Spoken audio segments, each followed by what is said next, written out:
오늘 우리에게 주신 하나님의 말씀 보도록 하겠습니다. 스바냐 2장 8절로 15절 말씀입니다. 생명의 샘가 11월 23일 수요일 말씀, 여러 열방에 대한 심판 함께 읽겠습니다. 내가 모압의 비방과 암몬 자손의 조롱하는 말을 들었나니 그들이 내 백성을 비방하고 자기들의 경계에 대하여 교만하였느니라. 그러므로 만군의 여호와 이스라엘의 하나님이 말하노라. 내가 나의 삶을 두고 맹세하노니 장차 모압은 소돔 같으며 암몬 자손은 고모라 같을 것이라. 찔레가 나며 소금 구덩이가 되어 영원히 황폐하리니 내 백성의 남은 자들이 그들을 노력하며 나의 남은 백성이 그것을 기업으로 얻을 것이라. 그들이 이런 일을 당할 것은 그들이 만군의 여호와의 백성을 회방하고 교만하여졌습니다. 여호와가 그들에게 두렵게 되어서 세상의 모든 신을 쇠약하게 하리니 이방의 모든 해변 사람들이 각각 자기 처소에서 여호와께 경배하리라. 구스 사람들아 너희도 내 칼에 죽음을 당하리라. 여호와가 북쪽을 향하여 손을 펴서 아수르를 멸하며 니느웨를 황폐하게 하여 사막같이 메마르게 하리니 각종 짐승이 그 가운데에 때로 누울 것이며 당아와 고슴도치가 그 기둥 꼭대기에 깃들이고 그것들이 창에서 울 것이며 문턱이 적막하리니 백향목으로 지은 것이 벗겨졌습니다. 이는 기쁜 성이라 염려 없이 거주하며 마음속에 이르기를 오직 나만 있고 나 외에는 다른 이가 없다 하더니 어찌 이와 같이 황폐하여 들짐승이 엎드릴 곳이 되었는고 지나가는 자마다 비웃으며 손을 흔들리로다. 아멘. 오늘 말씀은요, 어제 말씀에 이어서 예루살렘, 즉 하나님의 백성들이 살고 있는 그 이스라엘이죠. 더 엄밀히 얘기하면 남유다입니다. 그 남유다를 중심으로 해서 그 주변국에 대한 하나님의 심판을 예언하고 있어요. 어제는 이 유다 서편에 위치한 이 블레셋에 대한 심판을 예언했고요. 오늘 말씀에는 동쪽의 모압과 암몬, 남쪽의 구스, 북쪽의 아수르 이 나라들, 동서남북에 있는 이 하나님의 백성을 중심으로 해서 그 주변국들을 하나님께서 심판하시겠다고 말씀하고 있어요. 그런데요, 그들을 심판하시는 이유에 대해서 이 두 가지가 포함되어져 있는데 그게 뭐냐면 하나는 이런 거예요. 이 말씀을 1장서부터 면밀히 봐오면 하나님께서 이스라엘 백성들을 심판하시겠다고 하는 궁극적인 이유가 있어요. 그게 뭐냐 하면 우상 숭배를 하고 있는 거예요. 하나님의 백성이 하나님보다 더 의지하는 무엇을 붙들고 있고 하나님보다 더 신뢰하는 것, 하나님보다 더 경외하고 더 의지하는 것, 그러한 것들을 섬기고 있는 것에 대해서 하나님께서 아주 가증스럽게 여기신단 말이죠. 뿐만 아니라 하나님 잠깐만요. 이런 얘기도 있죠. 6절에 보니까 1장 6절에 보니까 여호와를 배반하고 따르지 아니한 자들과 여호와를 찾지도 아니하며 구하지도 아니한 자들을 멸절하리라. 그러니까 하나님을 더 이상 의지할 필요가 없다고 생각하며 우상 숭배하고 있는 거죠. 그런데 이 우상 숭배를 누가 보급해 줬다는 거죠. 누가 영향을 주었느냐라는 거죠. 이 세상의 가치를 누가 주었느냐? 바로 이 주변국들이라는 거죠. 블레셋이 그래하였고 그리고 이 북쪽의 아수르가 그러하였고 동쪽에 있는 암몬과 모압이 그러하였고 구스가 그러한 거죠. 이런 우상 숭배를 보급하고 영향을 끼쳐준 것뿐만 아니라 물리적인 그러한 어려움도 주었단 말이죠. 그래서 이스라엘 백성에 대하여서 그 주변국이 아수르는 물론이거니와 블레셋도 그렇고 모압과 암몬도 그러하였고 구스도 그러하였다라는 것으로 이유를 들고 있어요. 특별히 보면요. 8절과 10절에 보면은 모압과 암몬에 대해서 하나님께서 그들을 왜 심판하시는가에 대한 그 이유가 있어요. 내가 모압의 비방과 암몬 자손의 조롱하는 말을 들었다. 비방과 조롱하는 말 누구에 대하여서? 그들이 내 백성을 비방하고 자기들의 경계에 대하여 교만하여졌다. 그리고 10절에 그들이 이런 일을 당할 것은 그들이 만군의 여호와의 백성을 회방하고 교만하여졌습니다. 모압과 암몬은 그 이스라엘의 이웃 국가이죠. 이웃이지만 친척이라고 볼 수 있습니다. 거슬러 올라가면은 아브라함의 조카 롯이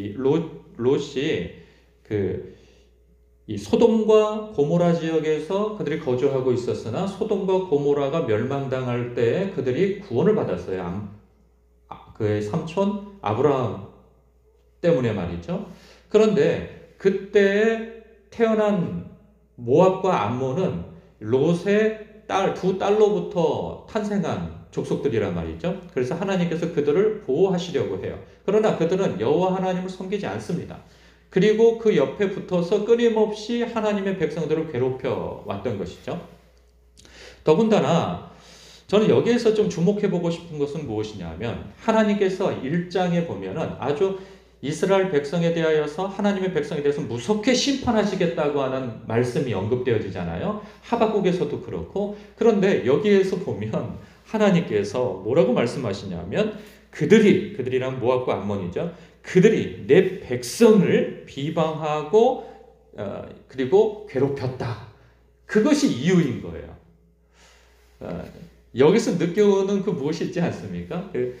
부모라면은 그거 좀 공감할 수가 있는데 내가 내 자식을 혼내는 건 그럴 수 있어요. 그런데 그 혼내는 모습을 보고 그 곁에서 지켜본 누가 저놈의 새끼 더 혼내줘야 된다고 막 이렇게 거들고 나선다면 여러분은 어떻게 생각할 것 같아요? 여러분 자식을 여러분이 혼내고 있는데 그 옆에서 뭐 그럴 수 있지 하고 쿨하게 생각할 수도 있지만은 그것은 부모에 대한 이렇게 그럼 뭐라고 해야 되나요? 어떤 선을 넘은 것과 같은 거죠.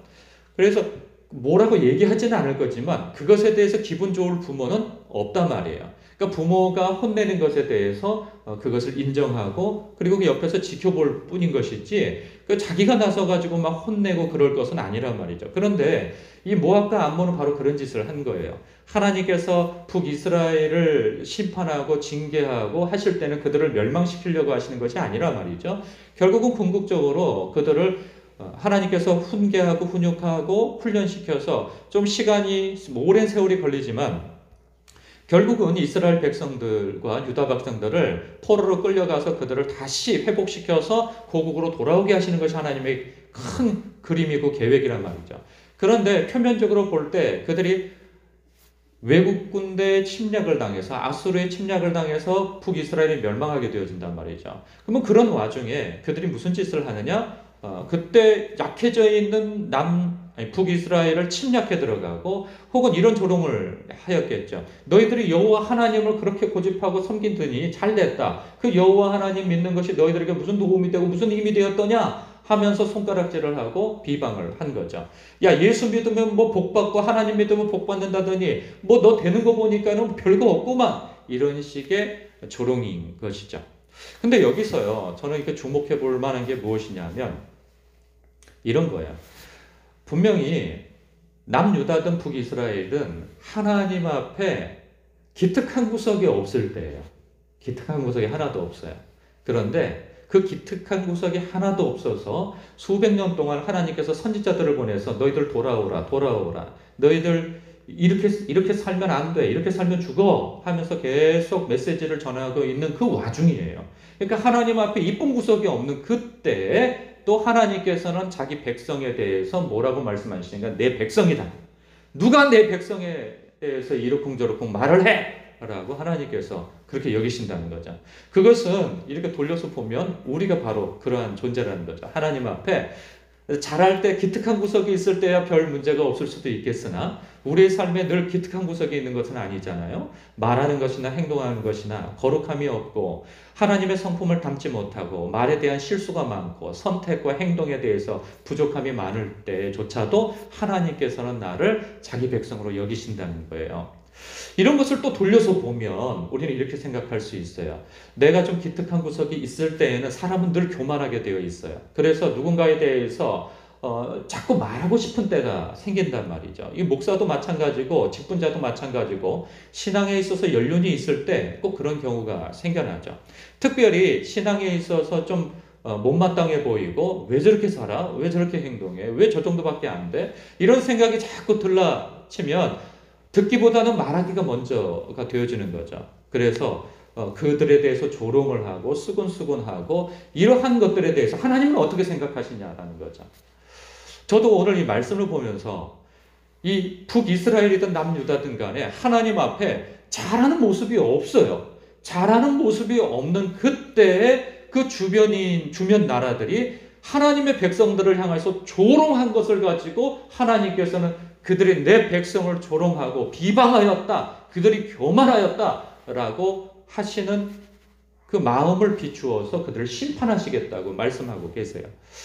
저는 이 대목을 보면서 저 자신에 대해서도 좀 많이 돌아보게 되어집니다. 내가 혹시라도 담임 목사이다 보니까 성도들에 대해서 이게 판단하고 평가하고 하는 경우들이 있게 되어지잖아요.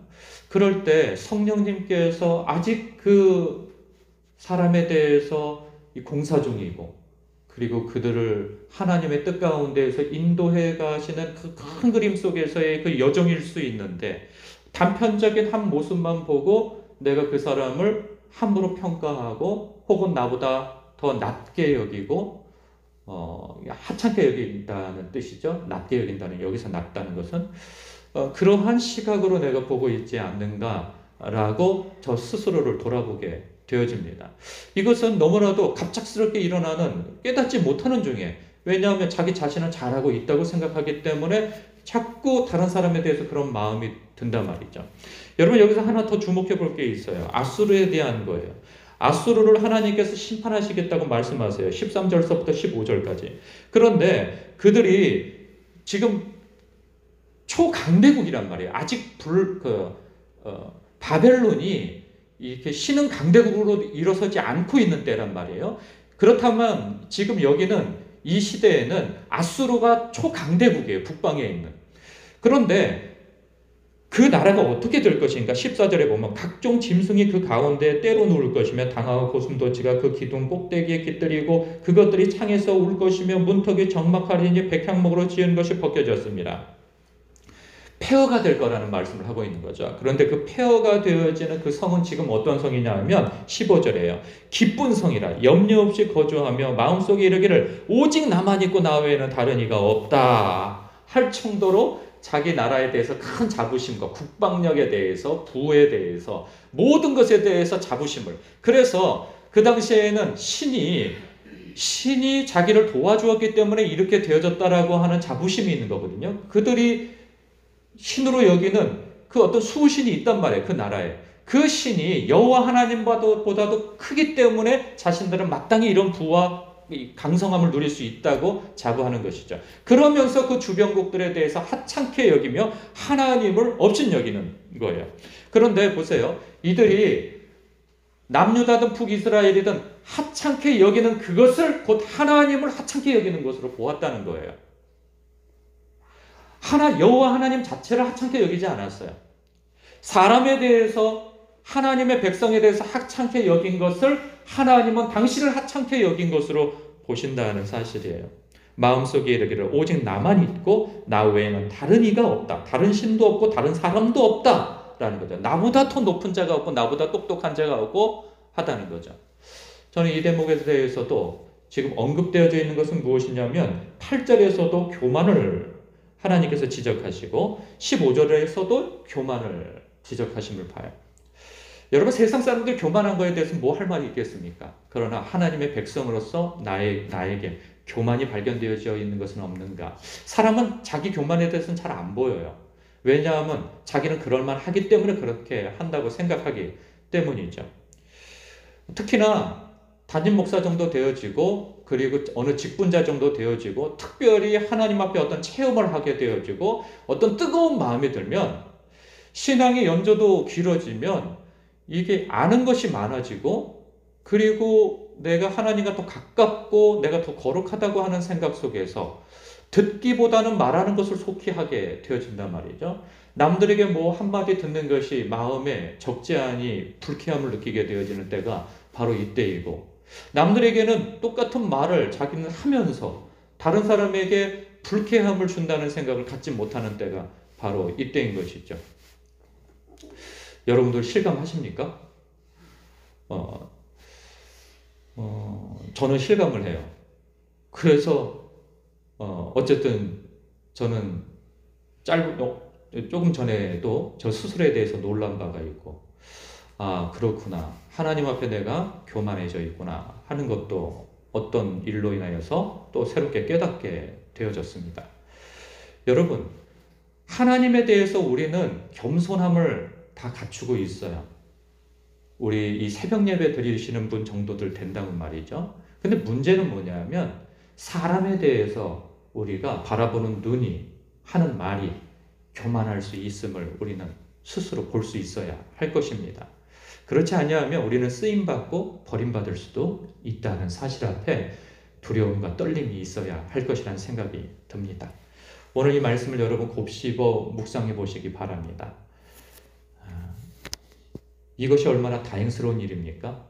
우리가 말씀을 통해서 나 자신을 돌아볼 수 있는 들을 귀가 있다고 하는 것은 하나님 앞에 큰 축복이 아닐 수 없습니다. 여러분, 여기에 블레셋이 하나님의 말씀을 듣겠습니까? 여기에 구스가 듣겠습니까? 모압과 암몬이 듣겠어요? 여기 아수르가 하나님의 말씀이 선포되어진들 듣겠습니까? 들을 게 있는 사람이 듣는 거예요. 하나님의 백성이 듣는 거예요. 어찌 보면 이들보다 더 들을 필요가 없는 사람들이 듣고 하나님 앞에 더 회개하고 더 하나님, 예수님 닮아가는 쪽으로 부르심을 받게 되어지는 거죠. 그러니 여러분이 복이 있는 것입니다. 우리가 오늘도 이 주님의 말씀 앞에 자기 자신을 돌아보고 성찰하여 주님, 내가 죄인입니다. 내가 교만한 사람입니다. 하고 가슴을 칠 수 있는 겸손함이 하나님 앞에 있으시길 주님의 이름으로 축복합니다. 기도하겠습니다.